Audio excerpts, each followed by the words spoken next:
നമസ്കാരം മക്കളെ, നമുക്ക് പഠിക്കാം. ഇന്ന് നമ്മൾ ടായുടെ കൂട്ടക്ഷരം വരുന്ന കുറച്ച് വാചകങ്ങളാണ് എഴുതി പഠിക്കാൻ പോകുന്നത്. ആദ്യത്തെ വാചകം, കുട്ടി വട്ടം വരച്ചു. ആദ്യം കുട്ടി എന്നെഴുതാം.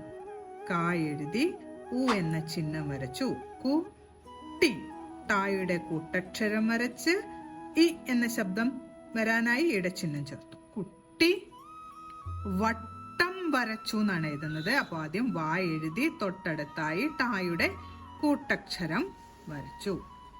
അതിനുശേഷം അമ്മിന്റെ ശബ്ദത്തിനായിട്ട് അമ്മിന്റെ ചിഹ്നവും ചേർത്തു. വട്ടം. കുട്ടി വട്ടം. ഇനി വരച്ചു എന്ന് എഴുതാം. വാ ര ചു. ചാ ഉറപ്പിച്ചുച്ചരിക്കുന്നുണ്ട്. ചായുടെ കൂട്ടക്ഷരമാണ്. വരച്ചു. ഉ എന്ന ശബ്ദത്തിനായി ഊന്റെ ചിഹ്നവും ചേർത്തു. കുട്ടി വട്ടം വരച്ചു.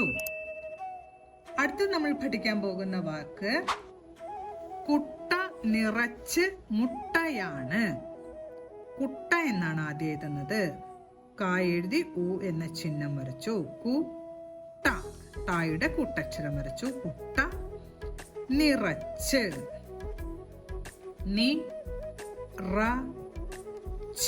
നിറച്ച്. മുട്ടയാണ് എന്നാണ് അടുത്ത് എഴുതാൻ പോകുന്നത്.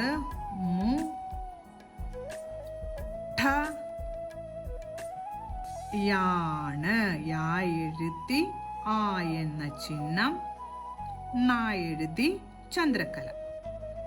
എങ്ങനെ വായിക്കും? മുട്ടയാണ്. അപ്പൊ നമ്മൾ ഇന്ന് ടായുടെ കൂട്ടക്ഷരം വരുന്ന വാചകമാണ് പഠിച്ചത്. കുട്ടി വട്ടം വരച്ചു. കുട്ട നിറച്ച് മുട്ടയാണ്. ഓരോ വാചകങ്ങളും പറഞ്ഞുകൊണ്ട് എഴുതി പഠിക്കണം. അടുത്ത ക്ലാസ്സിൽ കാണാം. നമസ്കാരം.